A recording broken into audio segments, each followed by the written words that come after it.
All right, everyone, this is called A Time of the Harvest, a time to prepare from ShemaYisrael.net, and this is his latest newsletter. Shalom all.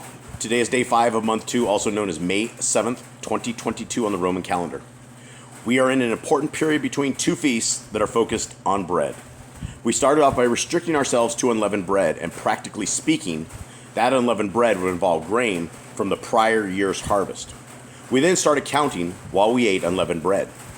We are counting days and weeks, as we discussed last week, up until the Feast of Shavuot, Feast of Weeks, Shavuot. We know that we count weeks because of the following text. You shall count 7 weeks for yourself, begin to count the 7 weeks from the time you begin to put the sickle to the grain. Then you shall keep the Feast of Weeks to Yahuwah your Elohim with the tribute of a freewill offering from your hand, which you shall give as Yahuwah your Elohim blesses you. Deuteronomy 16, 9-10.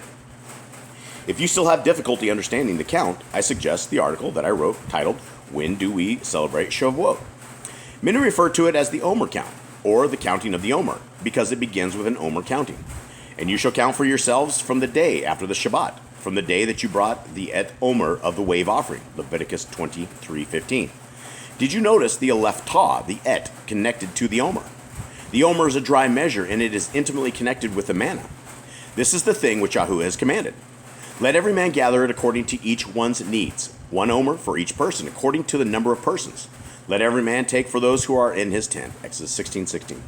Of course, Yahushua specifically connected himself with the manna through his teachings. Then Yahushua said to them, Most assuredly I say to you, Moshe did not give you the bread from heaven, but my Father gives you the true bread from heaven. For the bread of Elohim is he who comes down from heaven and gives life to the world. Then they said to him, Master, give us this bread always. And Yahushua said to them, I am the bread of life. He who comes to me shall never hunger, and he who believes in me shall never thirst. But I said to you that you have seen me, and yet do not believe. All that the Father gives me will come to me, and the one who comes to me I will by no means cast out. For I have come down from heaven, not to do my own will, but the will of him who sent me. This is the will of the Father who sent me, that of all he has given me I should lose nothing, but should raise it up at the last day. And this is the will of him who sent me, that everyone who sees the Son and believes in him may have everlasting life, and I will raise him up at the last day. John 6:32-40. So the manna had a physical benefit that also had very spiritual implications through the Messiah. This is the case with most of the lessons in the Scriptures. Just because they have a spiritual message does not mean that we neglect the physical rehearsals and obedience. That is the mistake that much of Christianity has done. So we need to be counting. And when we count omers, we should be thinking about the sufficiency and provision afforded to those in the covenant. We should also be celebrating the fact that we understand the fulfillment of this rehearsal through Yahushua. The count begins with an offering made by priests from the new barley crop. The count continues through the grain harvest and concludes with the offering of 2 loaves of unleavened wheat bread. Here's the commandment from the Septuagint.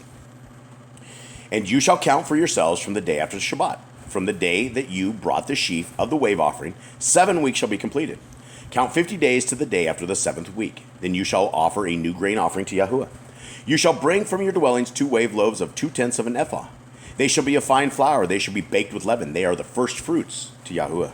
And you shall offer with the bread 7 lambs of the first year, without blemish, 1 young bull and 2 rams. They shall be as burnt offering to Yahuwah, with their grain offering and their drink offerings, an offering made by fire for a sweet aroma to Yahuwah. Then you shall sacrifice 1 kid of the goats as a sin offering, and 2 male lambs of the first year as a sacrifice of a peace offering. The priest shall wave them with the bread of the first fruits as a wave offering before Yahuwah with the 2 lambs. They shall be set apart to Yahuwah for the priest. And you shall proclaim on the same day that it is a set-apart convocation to you. You shall do no customary work on it. It shall be a statute forever in all your dwellings throughout your generations. Leviticus 23:15-21. So as we continue to count, Yahuwah is keeping our focus on grain and bread. The reason for this is because bread was traditionally the staple of everyone's diet. People would make fresh bread every day, and it was a lot of work. Of course, most people living in Babylon barely give bread a second thought. They just grab a loaf from the grocery store, It comes free with dinner at their local restaurant, and most of their fast food comes on a bun or in between slices of bread. Very few actually make their own bread anymore, and as a result, they can lose the significance of this exercise. We begin this entire exercise focused on Egypt and the deliverance from slavery. One of the primary events that involved the enslavement of the Egyptian people was described in the story of Joseph involving a 7-year famine. And the famine began. After the famine began, Joseph was revealed to his brothers, and the tribe of Israel moved to Goshen at the behest of Joseph. Here's the portion of the account. And Joseph situated his father and his brothers and gave them a possession in the land of Egypt, in the best of the land, in the land of Ramses, as Pharaoh had commanded. Then Joseph provided his father, his brothers, and all his father's household with bread according to the number of their families. Now there was no bread in all the land, for the famine was very severe, so that the land of Egypt and the land of Canaan languished because of the famine. And Joseph gathered up all the money that was found in the land of Egypt and in the land of Canaan for the grain which they bought. And Joseph brought the money into Pharaoh's house. So when the money failed in the land of Egypt and in the land of Canaan, all the Egyptians came to Joseph and said, "Give us bread, for why should we die in your presence? For the money has failed." Then Joseph said, "Give your livestock, and I will give you bread for your livestock if the money is gone." So they brought their livestock to Joseph, and Joseph gave them bread in exchange for their horses, the flocks, the cattle of their herds, and for the donkeys. Thus he fed them with bread in exchange for all their livestock that year. When that year had ended, they all came to him the next year and said to him, "We will not hide from my master that our money is gone. My master also has our herds of livestock. There is nothing left in the sight of my master but our bodies and our land. Why should we die before our eyes, both we and our land? Buy us and our land for bread, and we and our land will be servants to Pharaoh, of Pharaoh. Give us seed that we may live and not die, that the land may not be desolate." Then Joseph bought all the land of Egypt for Pharaoh.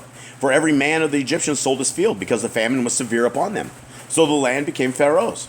And as for the people, he moved them into the cities, from one end of the borders of Egypt to the other end. Only the land of the priests he did not buy, for the priests had rations allotted to them by Pharaoh, and they ate their rations which Pharaoh gave them. Therefore they did not sell their lands. Then Joseph said to the people, "Indeed, I have bought you and your land this day for Pharaoh. Look, here is seed for you, and you shall sow the land. And it shall come to pass in the harvest that you shall give 1/5 to Pharaoh. 4/5 shall be your own, as seed for the field and for your food, for those of your households, and for as food for your little ones." So they said, "You have saved our lives. Let us find favor in the sight of my master, and we will be Pharaoh's servants." And Joseph made it a law over the land of Egypt to this day that Pharaoh should have 1/5, except for the land of the priests only, which did not become Pharaoh's. Genesis 47, 11 through 26. It was through this event that Pharaoh ultimately ended up owning everything in Egypt, including the people, all because he had inside information and acted upon it.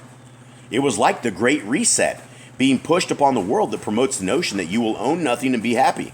This is just a slick marketing campaign for global enslavement. Interestingly, the Egyptian people went to Pharaoh for their daily bread when the money failed. They had no money left because they spent it all on food. We are currently witnessing the demise of the dollar as the world reserve currency. The money is inflating and failing. Everyone reading this should take note. Someday your money will be worthless. That is a guarantee. The US dollar, otherwise known as a Federal Reserve note, is a debt instrument. It will go the way of all fiat currencies. Total collapse. There's an interesting distinction that we can glean from the passage. The children of Israel did not need to go to Pharaoh for their bread, because they were provided bread from Joseph. Joseph prepared.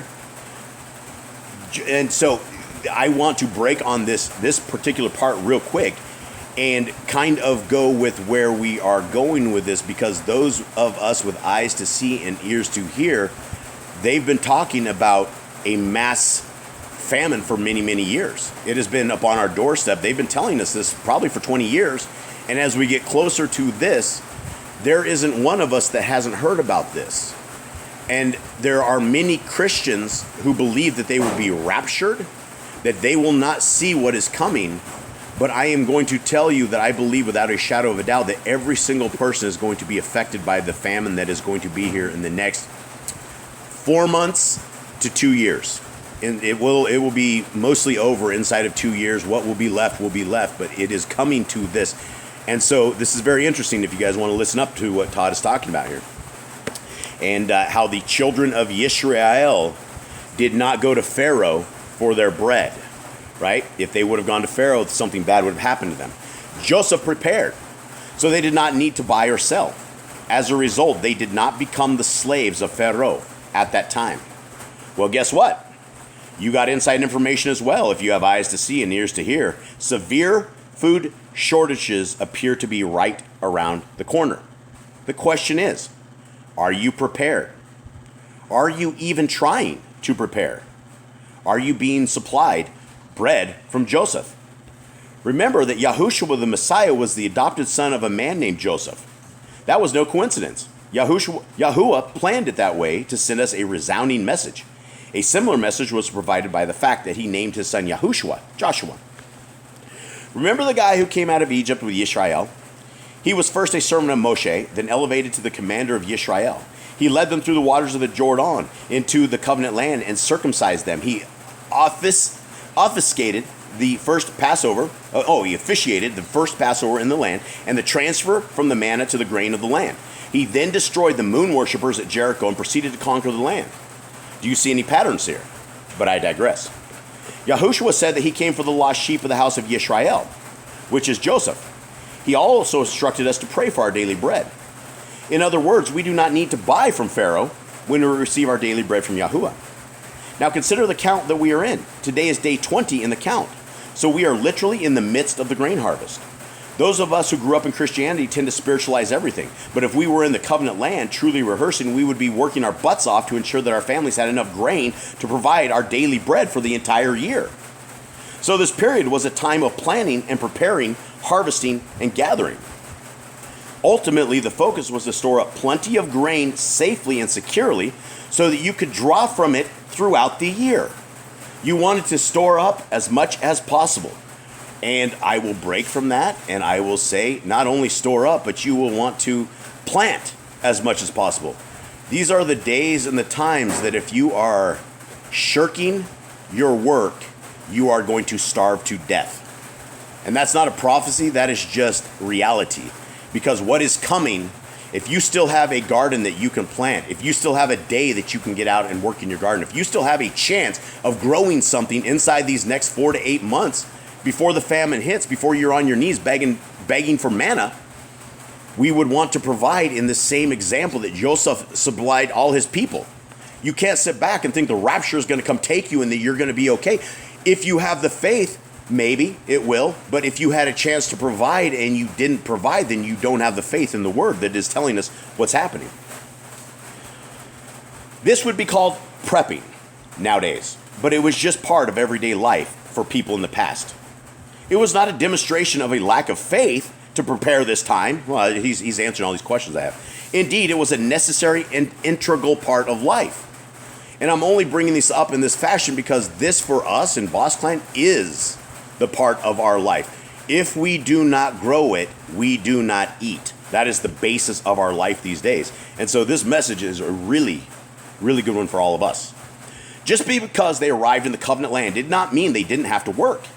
Yahuwah stopped the manna when they got to the land. The manna was only for the wilderness, when they were on the move and not permanently settled. Once in the covenant land, the people needed to obey and the people needed to work. There are incredible lessons embedded within the rehearsals that revolve around the harvest.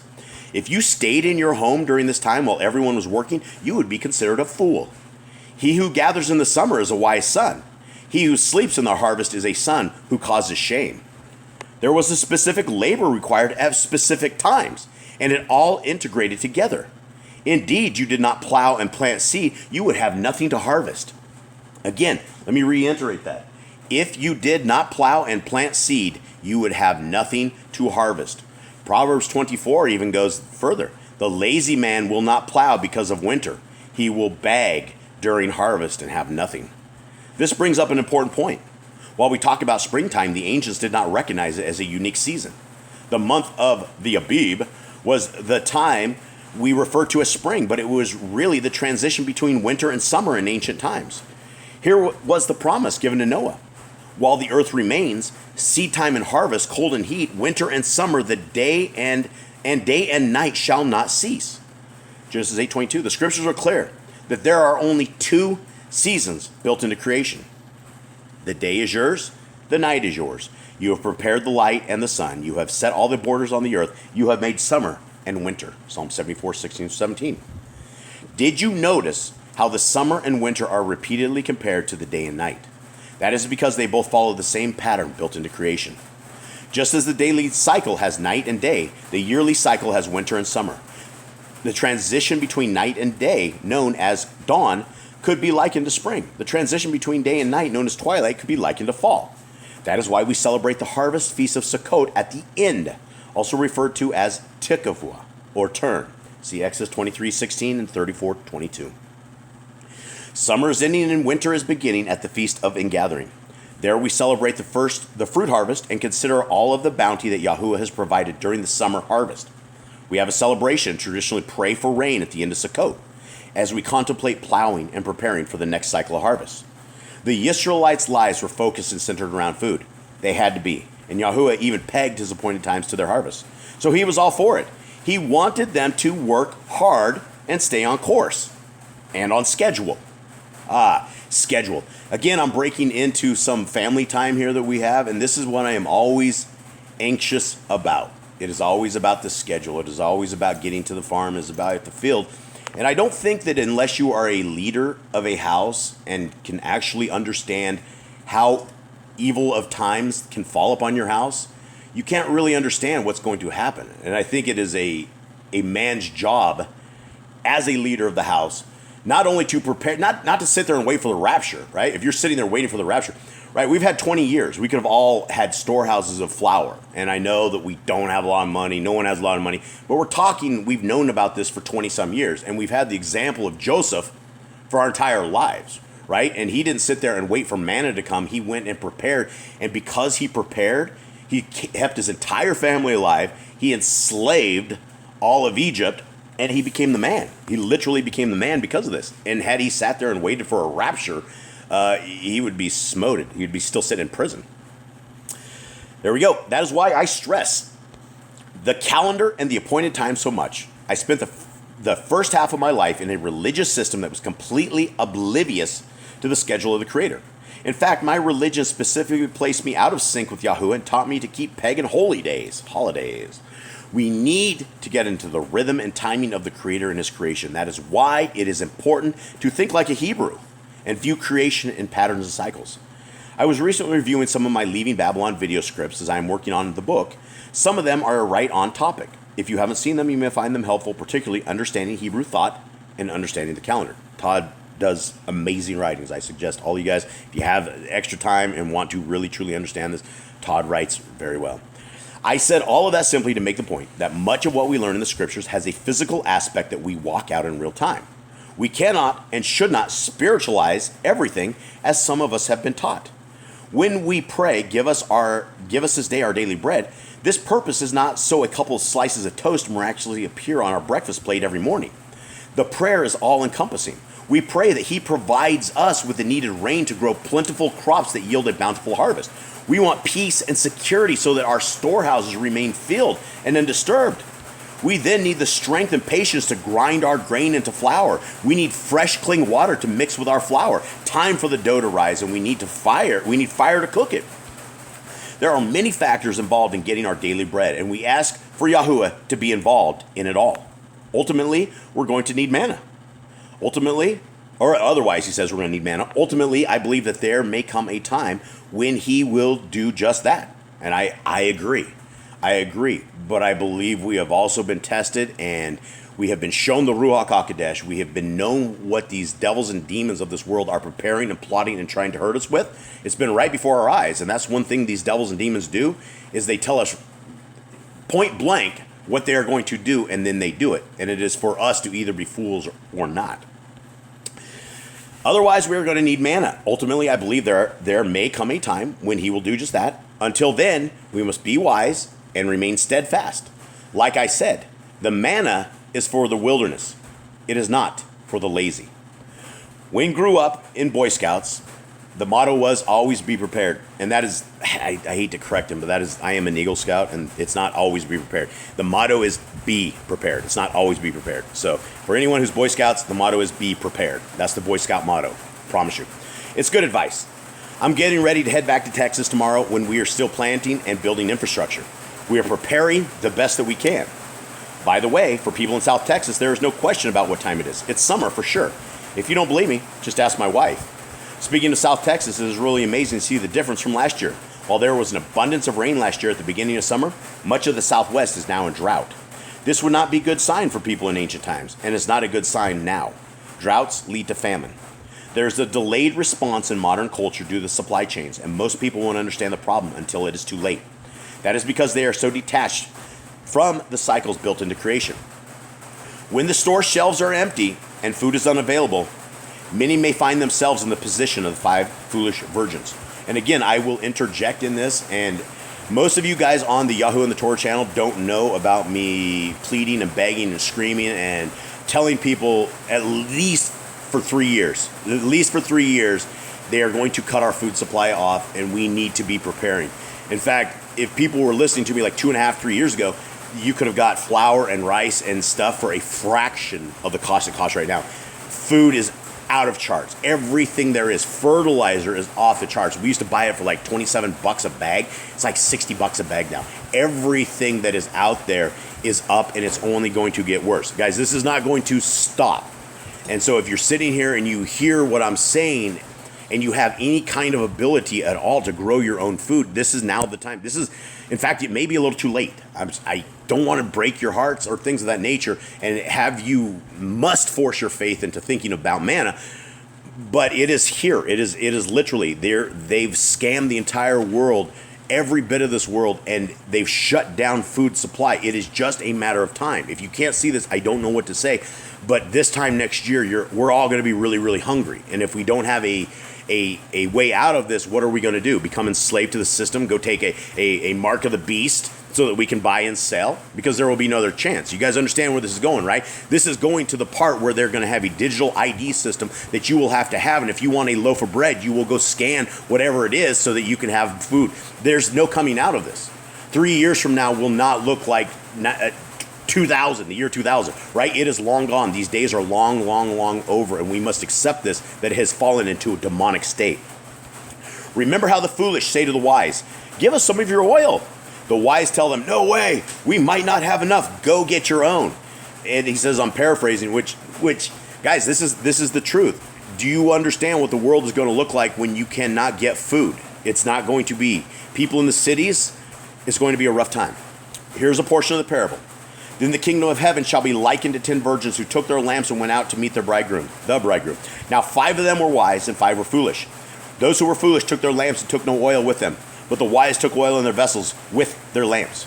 But while the bridegroom was delayed, they all slumbered and slept, and at midnight a cry was heard, "Behold, the bridegroom is coming, go out to meet him." Then all those virgins arose and trimmed their lamps, and the foolish said to the wise, "Give us some of your oil, for our lamps are going out."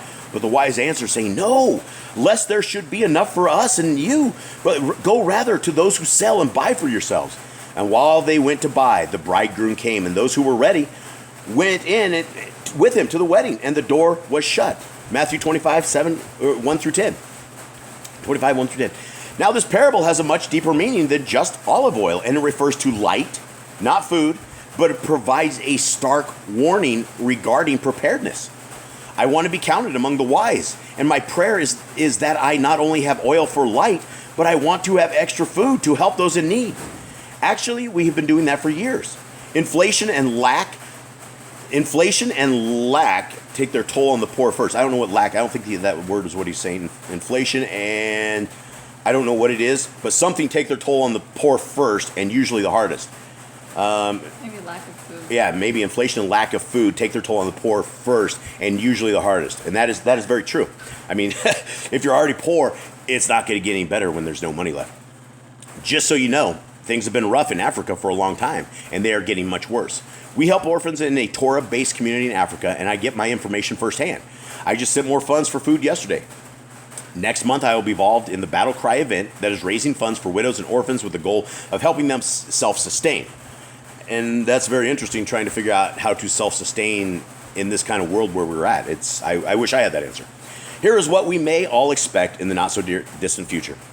When he opened the third seal, I heard the third living creature say, "Come and see." So I looked, and behold, a black horse, and he who sat on it had a pair of scales in his hands. And I heard a voice in the midst of the 4 living creatures saying, "A quart of wheat for a denarius, and 3 quarts of barley for a denarius, and do not harm the oil and the wine." Revelation 6, 5 through 6. Another way that this can be interpreted is a quart of wheat for a day's wage, and 3 quarts of barley for a day's wage. This is describing inflation, and people are barely going to be able to sustain on wages. There is a message implied here. If you're counting on wages to pay for food, you may find yourself getting squeezed. On the other hand, if you work for yourself or grow your own food, you might reduce or minimize the impact of inflation. Also, did you notice where the directive not to harm the oil and wine? The oil comes from olives, and the wine comes from grapes. These are both associated with the fruit harvest around the time of Sukkot. So there's going to be a distinction between these two harvests and the availability of the produce associated with them. This could mean the famine is short-lived. It could also be describing the effects of an agriculture breakdown. Today, grains are largely produced on large-scale industrial farms that require seeds, fertilizers, pesticides, and herbicides on a massive scale each season. They also utilize vast amounts of fuel and machinery in large-scale transportation and supply chains. This is all starting to come unhinged as I write this message. The grapes grow on vines, and the olives grow on trees in typically manageable vineyards and groves. They can continue to produce without much intervention.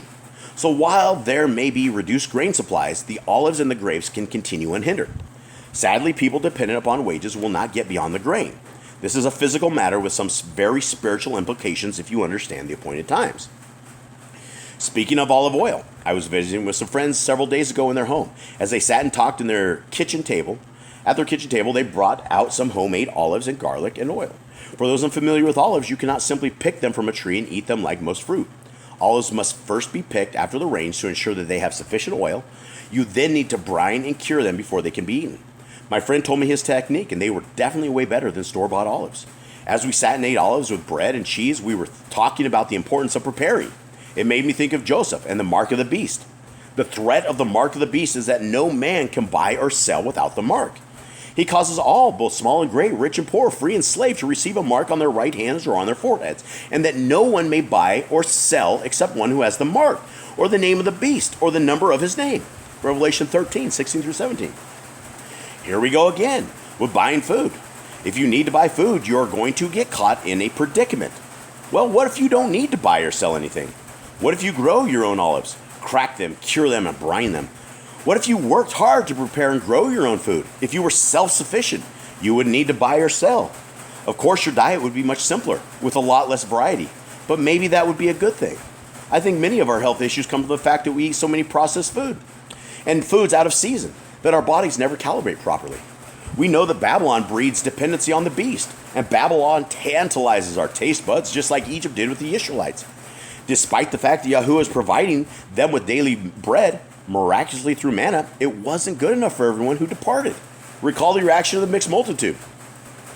Now the mixed multitude who were among them yielded to intense craving, so the children of Israel also wept again and said, "Who will give us meat to eat?